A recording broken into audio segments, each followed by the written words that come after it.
y pues vamos a iniciar el tema del día de hoy. Hoy vamos a empezar con el libro de Ruth. Justamente pues vamos avanzando, ya este es el libro número 7, 5, 6, 7, 8, el libro número 8 y de los 66 que vamos a estar estudiando.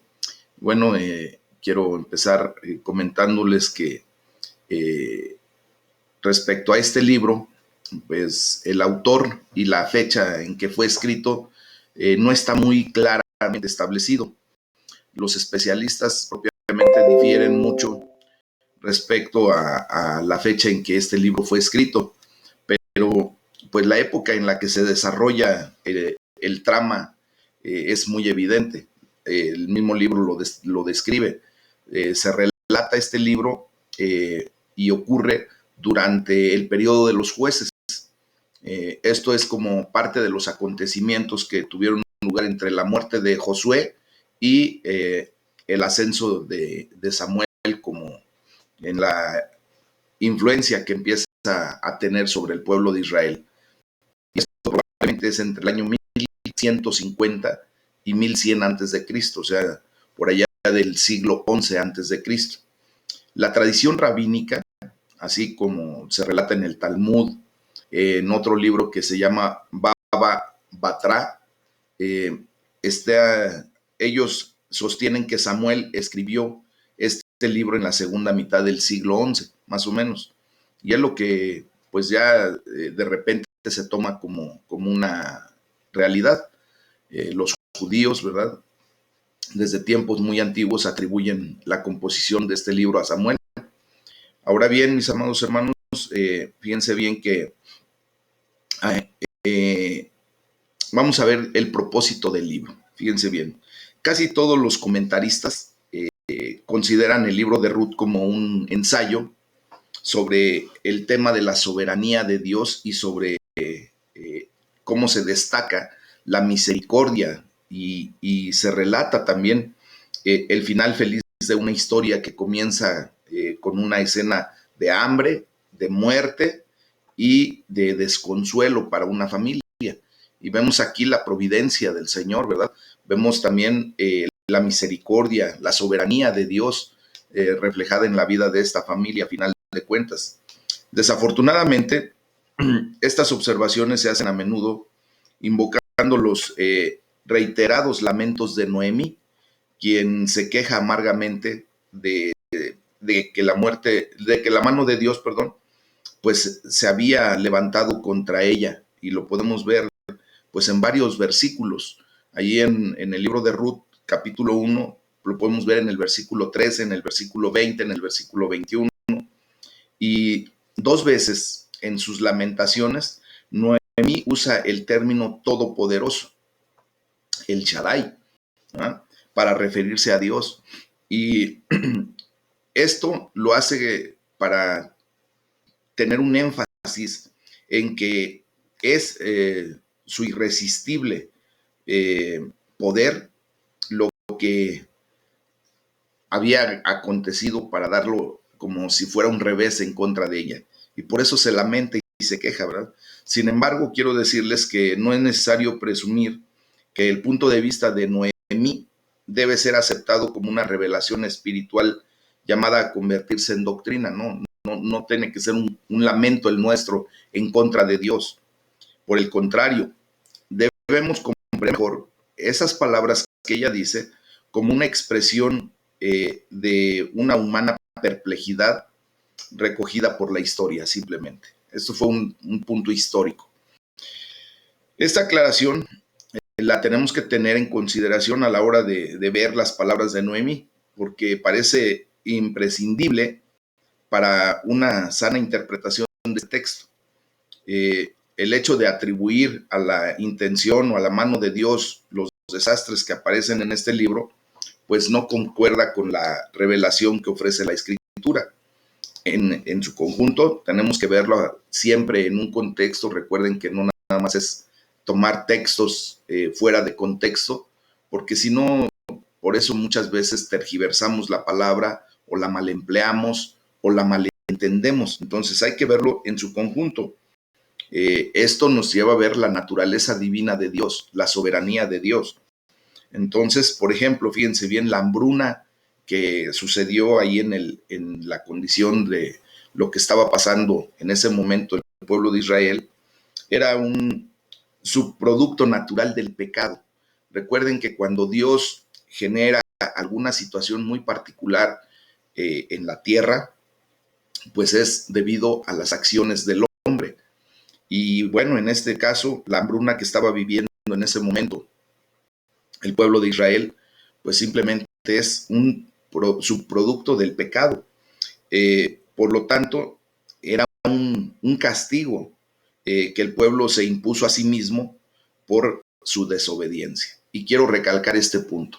El castigo normalmente nos lo imponemos a nosotros mismos, producto de nuestra desobediencia, de nuestra rebeldía. Eh, es una consecuencia del hecho de tomar decisiones equivocadas. Entonces vendrán situaciones en donde nosotros podamos ver que es una especie de castigo el que recibimos, y muchas veces equivocamos la declaración que es de parte de Dios. Dios simplemente estableció leyes. Cuando nosotros no cumplimos las leyes o simplemente las pasamos por alto o las abrogamos o las quebrantamos, pues vendrán las consecuencias de esa misma ley. Entonces, esto es lo que sucedió. Fíjense bien, el Señor les había advertido que la propia tierra se volvería en su contra si le eran infieles. Es una condición que Dios estableció. Por lo tanto, cada vez que nosotros venimos a ser infieles delante de Dios, pues hay una consecuencia dada por esta ley. Aún más, la decisión de Elimelech, el esposo de Noemí, de mudarse con su familia a los campos de Moab, pues fíjense que no representa propiamente lo que debería de haber hecho este varón. Debería haber confiado en Dios, en la provisión de Dios. Debería haber confiado en que Dios, ¿verdad?, iba a traer provisión a la vida de su familia, pero él tomó una decisión. No se presenta como un fruto de una indicación divina de que Dios lo hubiese movido. Y aquí hay que tener mucha consideración, mis amados hermanos, porque en muchas ocasiones nosotros como seres humanos tomamos decisiones pensando en que Dios es el que está llevándonos a tomar esa decisión de movernos de iglesia, de movernos de casa, de hacer algunas actividades, y no consultamos a Dios, simplemente tomamos las acciones por nuestra cuenta, y bueno, pues entonces tendremos nosotros justamente la retribución debida a esa condición, a tomar las riendas de nuestra vida por nosotros mismos, ¿verdad? Bueno, entonces, fíjense bien que tenemos que ver que el libro ha sido descrito como la historia perfecta. Eh, es, es un hermoso ejemplo de cómo debe contarse una historia. Primero vemos cómo posee un drama, una tragedia, hay momentos hasta de comedia y remata en un final feliz, ¿verdad? Como quisiéramos todo el mundo que nuestra historia terminara. Y así va a terminar, porque esta es propiamente la historia que Dios ha provisto para nosotros como su plan perfecto. Si nos damos cuenta, nuestra vida en muchas ocasiones posee dramas, tragedias en otras tantas, momentos de comedia, ¿verdad? Donde vemos la vida hasta con alegría, nos reímos de nuestra propia condición y vamos a tener el final feliz. ¿Por qué? Porque justamente nuestro Señor Jesucristo nos lo ha prometido, y Dios en su perfecta soberanía, en el trazo perfecto que hizo de su plan divino, pues nos va a llevar a ese final feliz delante de su presencia por una eternidad. Este es un libro, mis amados, que hace un contraste con el libro de Jueces. Jueces, pues fue un libro de guerra, ¿verdad? De muchas situaciones en donde Dios levantaba varones muy particulares, a una mujer, entre ellos Débora, para pues traer a la nación judía a restablecerse dentro del pacto de Dios. Y acuérdense que fue un ciclo y se formó un ciclo que hasta la fecha sigue viviendo. El ser humano, ¿verdad? Tiene bonanza, Dios lo bendice, de repente se olvida el ser humano de la bendición de Dios, de lo que Dios ha hecho por su vida, y empieza a declinar su santidad, se empieza a olvidar de los caminos del Señor, vuelve a pecar, cae en pecado, vienen las consecuencias, hay dolor, sufrimiento, y otra vez se acuerda esa persona que hay un Dios que le ama, viene y pide perdón, recibe el perdón de Dios, otra vez hay bonanza y sigue el ciclo así. Muchas veces a nosotros nos ha pasado justamente este tipo de situaciones. Pero fíjense cómo en contraste, ¿verdad? Ruth es un libro del hombre común y sus problemas diarios, no de guerras, de situaciones belicosas y de situaciones que nos mostraban el libro de los jueces.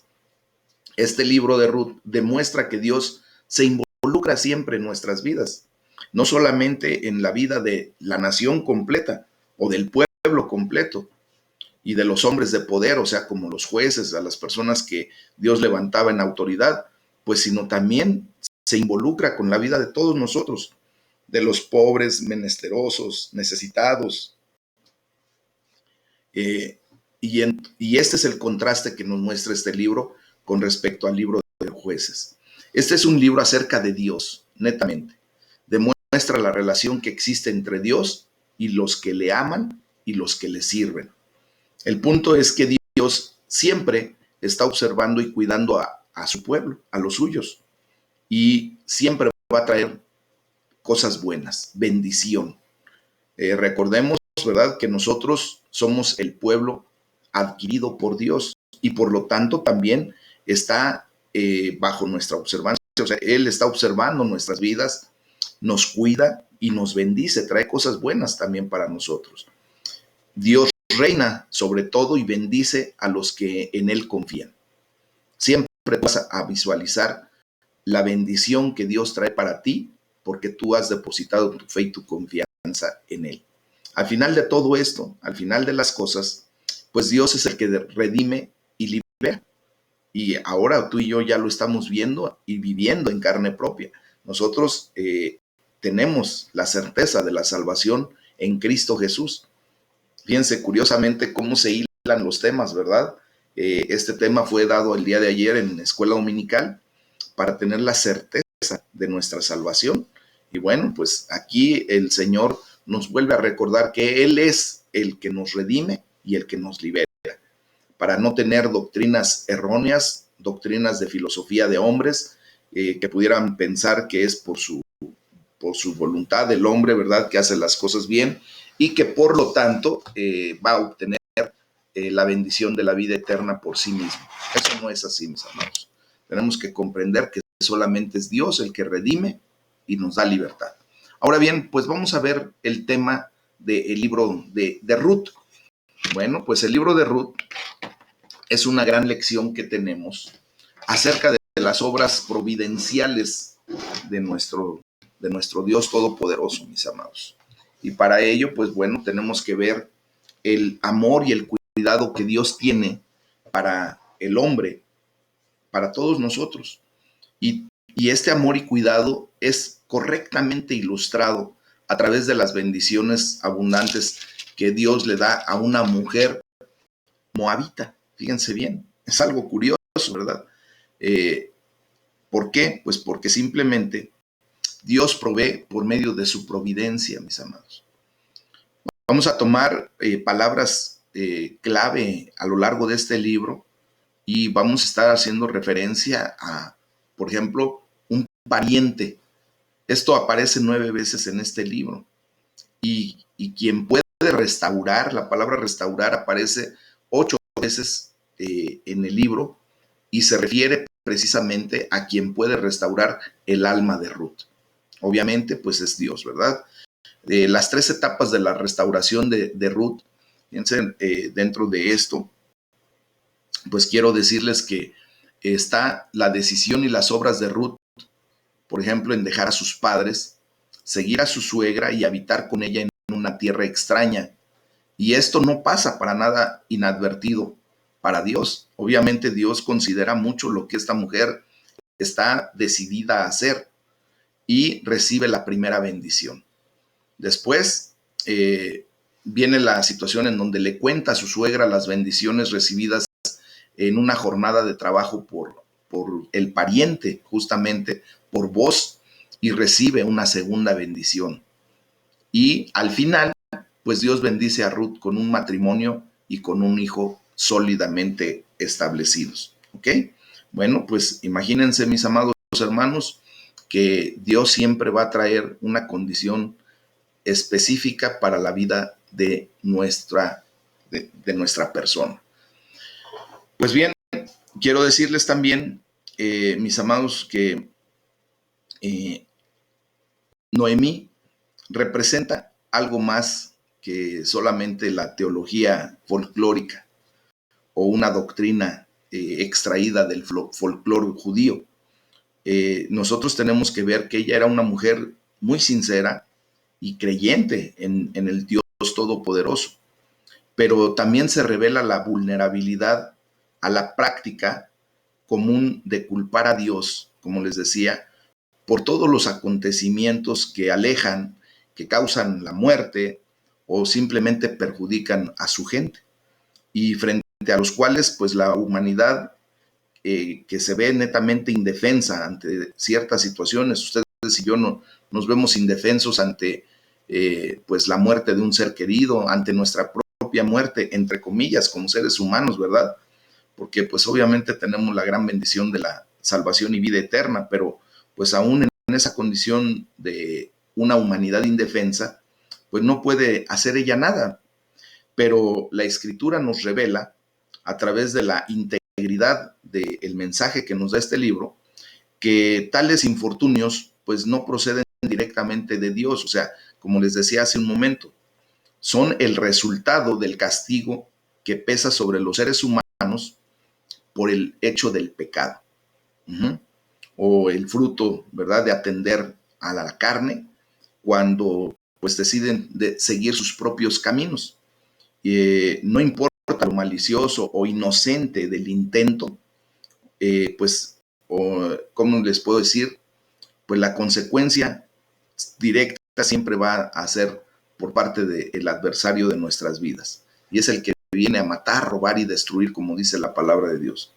Entonces, ya como punto para terminar esta introducción, quiero decirles que Ruth es un libro que demuestra que la soberanía de Dios no está minimizada por esas observaciones, por esos reclamos que Noemí hace. Por el contrario, mis amados, este libro subraya que el objetivo de Dios es su soberanía, su gracia y su poder. Él, como el Shaddai, como el Todopoderoso, pues deja en libertad al hombre, o sea, le da el libre albedrío y no se opone a sus decisiones. Simplemente le da la oportunidad de él mismo decidir qué camino tomar. Lo que sí hace es transformar las restricciones, los daños, las dificultades y los consejos que nos llevan al fracaso, ¿verdad?, los transforma en bendición, a final de cuentas. Por eso la palabra emuná, la palabra fe, tiene que estar bien presente en nuestras vidas, mis amados. Tiene que ser una condición en donde sabemos que todo proviene de Dios, porque Dios así lo decide, así lo quiere, y porque Dios decidió que tuviéramos un libre albedrío y respetar nuestras decisiones, pues por eso vienen las consecuencias cuando actuamos equivocadamente, alejados de la voluntad de Dios. Todo nos sirve para bien. Este libro nos muestra cómo las decisiones equivocadas de el esposo de Noemí, justamente, ¿verdad?, de Elimelech, pues que se lleva a su familia a la tierra de Moab cuando había hambruna. Dios primero permite que sucedan las cosas que tienen que suceder, las consecuencias que se tienen que pagar por el pecado, y posteriormente el Señor toma todo eso para traer bendición a la vida de una persona. En este caso, a la vida de Noemí y a la vida de Ruth, ¿verdad? Y la palabra fe nos lleva también a comprender que todo nos debe de dar una enseñanza personal. Tú y yo vamos a terminar teniendo una enseñanza muy especial respecto a este libro para tener una aplicación personal respecto a lo que vamos a aprender, y eso lo vamos a ver al final de lo que estudiemos entre hoy y mañana. ¿Ok? Bueno, entonces vamos a entrar de lleno a lo que es el libro de Ruth. Ahí entre el capítulo 1 del versículo 1 al 22, son 4 capítulos nada más este libro, es un libro muy pequeño, pero es un libro que nos da muchísima enseñanza, mis amados. Entonces, pues vamos a ver primeramente la tragedia de una familia israelita, de una familia judía. Y esta familia, pues es la familia de Elimelech. Este varón, al momento de sentir una hambruna, una situación crítica, posiblemente como la que de repente pudiéramos sentir que está sucediendo en nuestros días, a través de la falta de trabajo, a través de todo lo que estamos viviendo en esta temporada de pandemia, que muchas empresas han cerrado, que nuestras fuentes laborales se han reducido, pudiéramos tomar decisiones muy equivocadas como lo hizo Elimelech. Entonces, aquí se nos narra esta historia. Este libro es una narración de una historia respecto a esta familia. Y la familia de Elimelech huye a los campos de Moab. Eso lo podemos leer ahí en el versículo 1 y 2. Y bueno, pues se relata que justamente sucedió en los días que gobernaban los jueces. Esta es una indicación de la época en que surge esta historia. La palabra gobernaba es la misma palabra que se emplea en el libro de los jueces, que hace la referencia a la función de esos varones que Dios levantó para juzgar al pueblo, para darle dirección, para tener autoridad sobre el pueblo. ¿Ok? Se nos dice propiamente que hubo hambre en la tierra. La región de Palestina, pues es una región que se caracteriza por tener este tipo de problemas. Y lo podemos ver a lo largo de la historia del pueblo judío, desde Génesis, se nos narra, hasta el segundo libro de los Reyes. Constantemente hay situaciones en donde el pueblo de Israel sufría este tipo de condiciones de hambrunas. En muchos casos, pues justamente se genera, como dice en Deuteronomio 11, del versículo 8 al 17, como les comentaba hace un momento, Dios permite que sucedan este tipo de situaciones de hambrunas, de castigo propiamente al pueblo por la condición de el pecado que empieza a reinar en el pueblo. Entonces, dice la palabra de Dios que Elimelech, pues se va a morar en los campos de Moab. La palabra traducida morar significa peregrinar. Él se va en un peregrinaje simplemente. Esto indica que su intención propiamente no fue irse a Moab como para ir a quedarse y radicar allí indefinidamente, no. Simplemente era por la situación de la hambruna en que iba a tomar una condición de peregrinaje, salir hacia esa región donde había de alguna manera alimento y posteriormente regresar a su pueblo natal. Bueno, también se nos dice perfectamente bien, se nos describe cómo era la familia o quiénes eran los integrantes de la familia de Elimelech. Era él, Elimelech, su esposa Noemí y sus 2 hijos, uno llamado Mahalón y otro Kelión. Bueno, nos dan también la referencia clara de la procedencia de esta familia. Eran efrateos de Belén de Judá. Eran habitantes de Belén específicamente. Eso lo podemos leer ahí en el primer libro de Samuel, capítulo 17, versículo 12. Por lo tanto, ellos eran éfratas, ¿ok? Y pues viene después del versículo 3 en adelante, o sea, muy rapidito, muy temprano en la historia del libro, se nos narra la tragedia de la familia. Empieza con la muerte del propio Elimelech. Y después también mueren sus dos hijos, Malón y Kelión. Y quedan así, pues simplemente la mujer desamparada. Noemí queda desamparada, puesto que los tres varones que pudieran haber tomado la condición de protección, de cobijo para Noemí, pues habían muerto. Ahora, pues, de una familia completa de papá, mamá e hijos, pues solo quedan tres viudas. Se nos narra también que Malón y que León, pues habían tomado mujeres como esposas. Y pues esto ocurre más o menos en un lapso de 10 años, mis amados. Ya en el versículo del 6 al 14 se nos hace la referencia clara de cómo Noemí, ¿verdad? En una actitud honesta, en una actitud pues de simplemente ver la realidad que estaba viviendo, pues se declara incompetente, se declara en una condición de no tener la habilidad suficiente, ni los recursos, ni la condición, pues para poder cuidar a sus nueras. Y entonces Noemí decide regresar a Judá.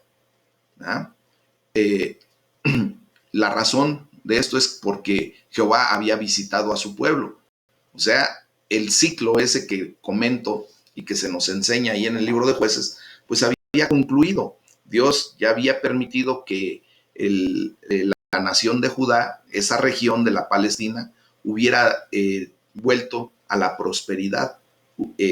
Otra vez había sembradíos, la tierra empezó a florecer, empezó a fructificar y ya tenían manera de mantenerse propiamente en la región de la Palestina y en Judá. Entonces, por esta razón, porque Jehová había visitado a su pueblo, lo había bendecido nuevamente, pues ahora Noemí decide regresar para continuar su vida. Entonces, sale con sus dos nueras y comienzan a caminar de vuelta a Judá. Y hay una expresión, mis amados hermanos, que nosotros tenemos que considerar. Por ejemplo, cuando queremos llevar la palabra de Dios a alguien. Esta expresión de Noemí y la decisión que ella toma en referencia al deseo que tenía para sus nueras, ahí en el versículo 8 y 9 de Ruth 1, les dice, vuélvanse cada una a la casa de su madre. Les da la libertad, mis amados hermanos, de tomar decisiones también por ellas mismas. Y solamente hace una oración y dice, que Jehová haga misericordia con ustedes, que Dios, ¿verdad?, tenga misericordia de ustedes y las bendiga y váyanse para sus casas. Yo ya no puedo mantenerlas, no puedo tener una condición como propia para ustedes. Y dice que les conceda Jehová que hallen descanso, que tengan paz. Bueno, pues aquí lo que yo comento respecto a que cuando llevamos el evangelio de nuestro Señor Jesucristo a alguien, le demos la oportunidad de tomar decisión, que sí le presentemos el evangelio, ¿verdad? Que sí, pues de alguna manera nosotros seamos los portadores, esos heraldos de la palabra de Dios para las personas que Dios ponga en nuestro caminar, y que les demos la oportunidad de tomar una decisión para que verdaderamente vengan a un arrepentimiento genuino y a un nuevo nacimiento verdadero. Porque si les hacemos manita de puerco, ¿verdad?, propiamente dicho, pues tomarán decisiones a lo mejor que ellos mismos no consideran. Y por eso vemos a mucha gente que se acerca a la palabra de Dios en esa situación pues de que le llama la atención lo que les decimos, de repente de que les gusta de alguna manera, pero después se olvidan porque verdaderamente no sentían en su corazón el deseo de seguir a nuestro Dios. Y por lo tanto, esta acción que toma Noemí, pues es una acción que debe quedar para nosotros como una enseñanza, pues para efecto de que la gente tome decisiones por sí misma. Fíjense bien lo que sucede en el versículo 10 con la primera respuesta de sus nueras. Primero, las dos dicen, ciertamente nosotras iremos contigo a tu pueblo. Aquí se hace evidente que ellas, estas dos personas, sienten un gran amor por Noemí. Su amor por ella es muy grande. Seguramente Noemí, pues, era una persona íntegra que trataba correctamente a sus nueras, que no se pasaba de lista, ¿verdad? Y por lo tanto, pues, de primera instancia dicen, ciertamente nosotras iremos contigo a tu pueblo. Fíjense bien, una vez que sucede esta situación, vemos cómo a causa de esto, pues no ven la lógica de la recomendación de Noemí. O sea, no entienden el por qué les dice ella, vuélvanse cada una a la casa de su madre y que Dios haga misericordia con ustedes y les conceda que hayan paz, que hayan descanso, ¿verdad? Pues no ven esa recomendación. ¿Por qué? Porque pues sería mucho más fácil para ellas encontrar un marido en Moab que en Israel, pero no lo ven así. Y de repente dicen, no, nosotros nos vamos contigo, perdón. Pero ya entre el versículo 11 y 13, Noemí da las razones por su decisión. Y por lo tanto, pues ellas no tienen esperanza mientras que se mantienen con ella, porque ya no tienen marido, no tienen hijos de ninguno de ellos, y sobre todo que Noemí en particular tampoco ya tenía marido, ya no tenía más hijos que ofrecerle a ellas mismas, y ya era vieja. Y les dice solamente a sus nueras, les dice, tengo yo más hijos. Recuerden que en aquel tiempo la cultura judía permitía que si una mujer quedaba viuda sin tener hijos, pues el hermano menor o el hermano que le seguía al difunto, el que le provocaba la viudez a esa mujer, podía casarse con esa mujer y debía para procrearle hijos a su hermano y así sucesivamente. Y por eso Noemí les dice, pues es que yo ya no tengo nada que darles, ya no tengo hijos y yo ya soy vieja para tener marido y para tener la posibilidad de seguirlas manteniendo. Entonces, ella, pues, Noemí, como les decía hace rato, empieza con ese lamento, con ese quejarse, porque ve esta tragedia como un golpe de Dios y les dice claramente, la mano de Jehová ha salido contra mí, me ha castigado. Aunque no hay una indicación de que Dios haya traído estas tragedias sobre esta familia, pues simplemente esta frase contiene una verdad muy importante en este libro. Dios está en control de la vida y de las circunstancias de las personas, de todos nosotros. Y vemos ya en el versículo 14, pues, cómo es la respuesta después de esta declaración de las nueras de Noemí. Una de las nueras parte, dice, no, ¿sabes qué? Tienes razón, no veo futuro contigo, simplemente yo me regreso a mi casa con mis padres y yo sigo mi vida, ¿no? Y la otra, pues sigue con Noemí. La otra nuera dice, no, yo voy a seguir. Aquí hay que tener mucho cuidado de criticar la decisión de la primera nuera, de Orfa. Ella no hizo nada malo, mis amados hermanos. Simplemente siguió el consejo sabio de la suegra, de Noemí, ¿verdad? Ella vio las expectativas, vio la realidad y simplemente dijo, yo no tengo más nada que hacer contigo, efectivamente. Para mí va a ser más fácil buscarme un marido en mi propia tierra, en Moab, ya siendo viuda, estoy libre, tengo a mi familia que me puede apoyar, que me puede sacar adelante, y por lo tanto ella toma una decisión. Y nosotros, pues la verdad, no tenemos por qué criticar esa decisión porque fue correcta, simplemente hizo lo que bien le pareció. Hay algunos escritores o algunos hermanos que muchas veces señalan y critican severamente a Orfa, diciendo que no pudo continuar con su suegra porque a lo mejor no tenía el afecto o el apego que tuvo Ruth, pero vemos que simplemente ella pues siguió el sabio consejo de su nuera y se acabó. En cambio, Ruth pues merece ser alabada por su decisión de quedarse con Noemí. ¿Ah? Esto pues disminuye completamente sus posibilidades de ser esposa y madre. Y aquí pues tenemos que ver algo muy especial, mis amados.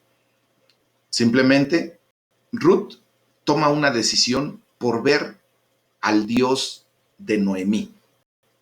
O sea, Noemí fue capaz de evangelizar técnicamente a Ruth a través de sus acciones, a través de su testimonio.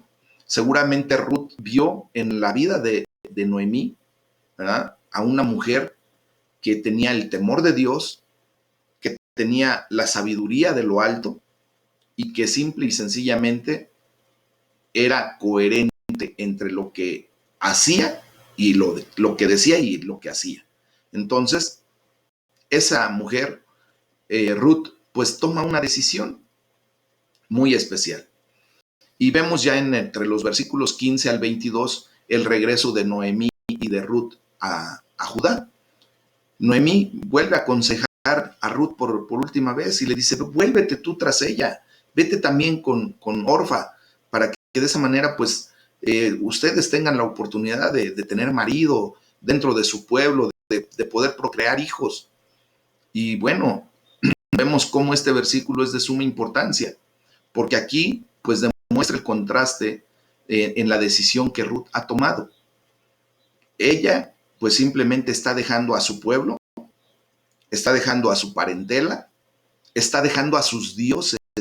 Recuerden que los moabitas pues eran paganos, eran idólatras y sobre todo eran politeístas, tenían una cantidad de dioses. Pero Ruth simple y sencillamente se da cuenta de la verdad, de quién es el Dios vivo y verdadero.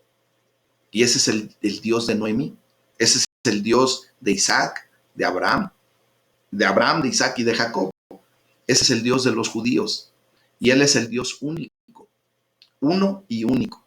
Y por lo tanto, ella ve en la persona de Noemí y seguramente en lo que pudo vivir con su esposo y posiblemente hasta con su suegro, ver la expresión de un Dios vivo y verdadero, un Dios de amor, un Dios de bondad, un Dios de misericordia, ¿verdad?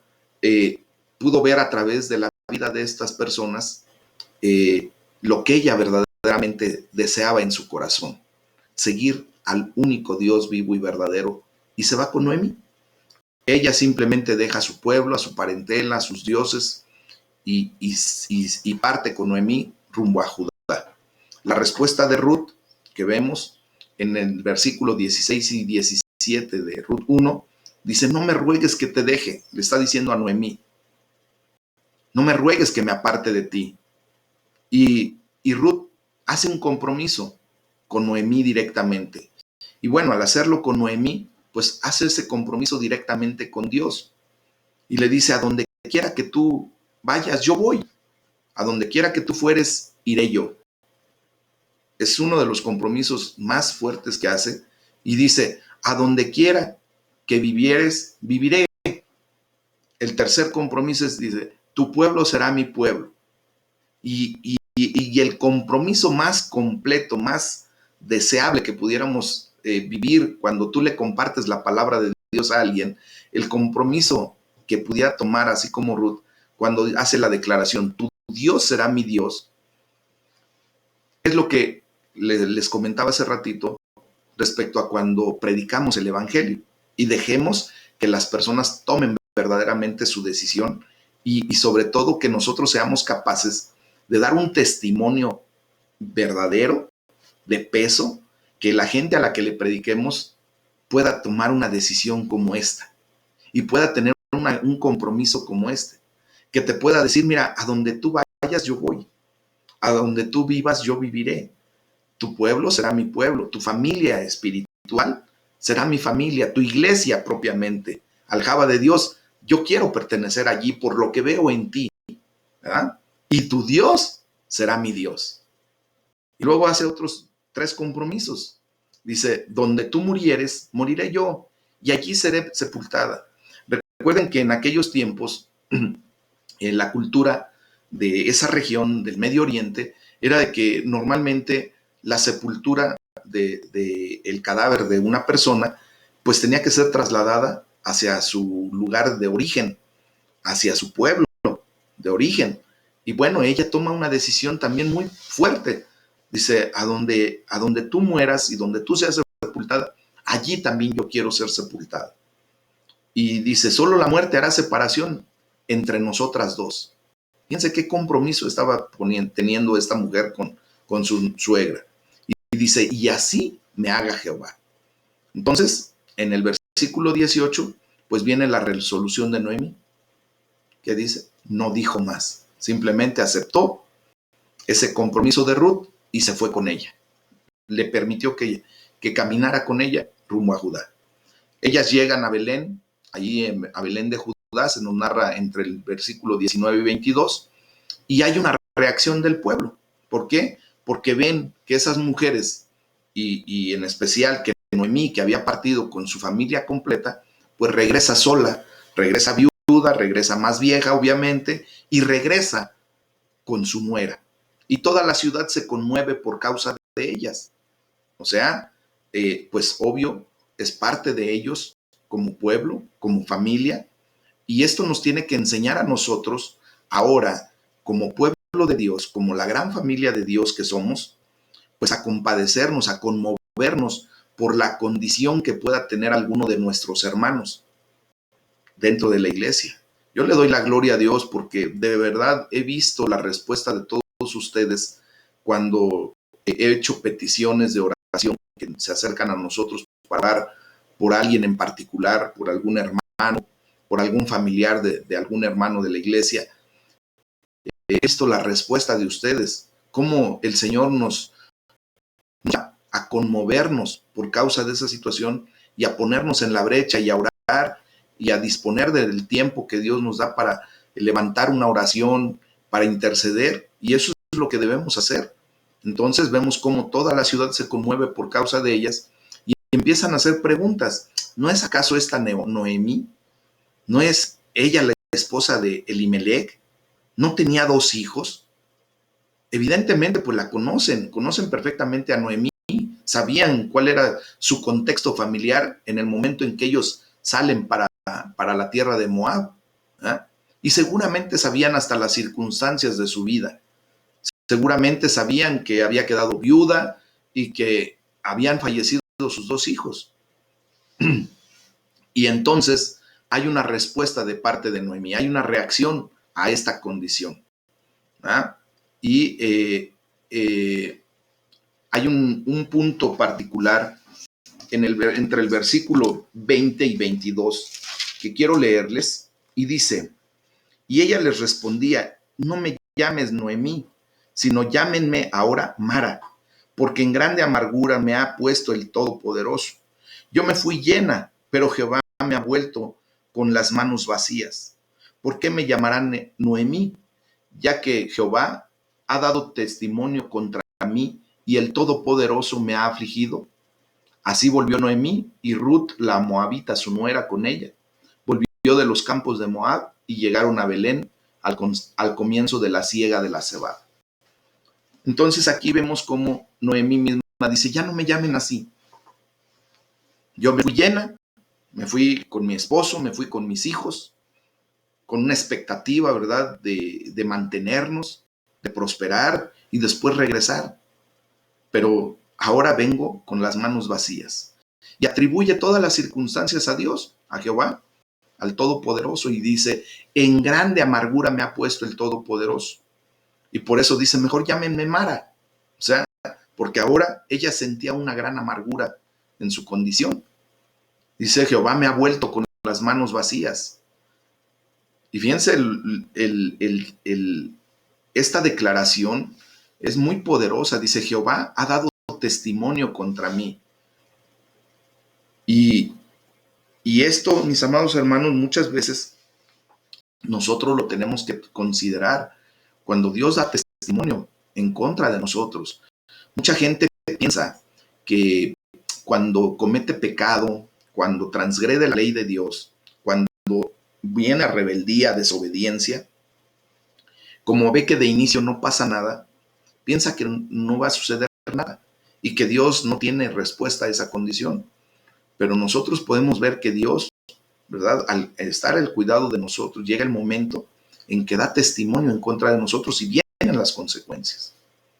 Dice Noemí, el Todopoderoso me ha afligido.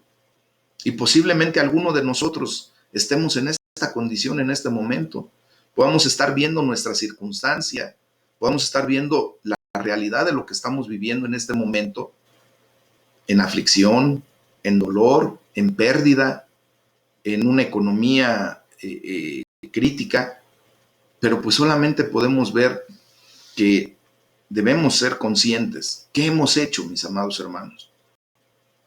Y no necesariamente es porque Dios lo haya querido, simplemente son las consecuencias de nuestros actos. Y así volvió Noemí y Ruth, la moabita, dice la palabra de Dios. El hecho de que este libro enfatiza a Moab no es una casualidad. Dios ama y cuida a todos los hombres. Y bueno, pues hasta aquí le vamos a dejar el día de hoy. Este es el capítulo 1. Yo les voy a pedir, por favor, que lean el capítulo 2 de Ruth, del 2 al 4, para que lo tengamos bien presente. Es rápidamente leíble y hasta digerible, pero lo vamos a ir explicando poco a poco para tener una referencia más completa. Les pido, por favor, que lean del capítulo 2 al capítulo 4. Lo leen, yo creo que en menos de 15 minutos todo, pero para tenerlo mañana fresco y de esa manera poder ir comentando pues la recompensa en los tiempos de bondad, de bonanza que Dios trae a nuestras vidas. ¿Ok? Pues vamos a dejarle hasta ahí el día de hoy. Vamos a orar para despedirnos y que Dios nos siga bendiciendo.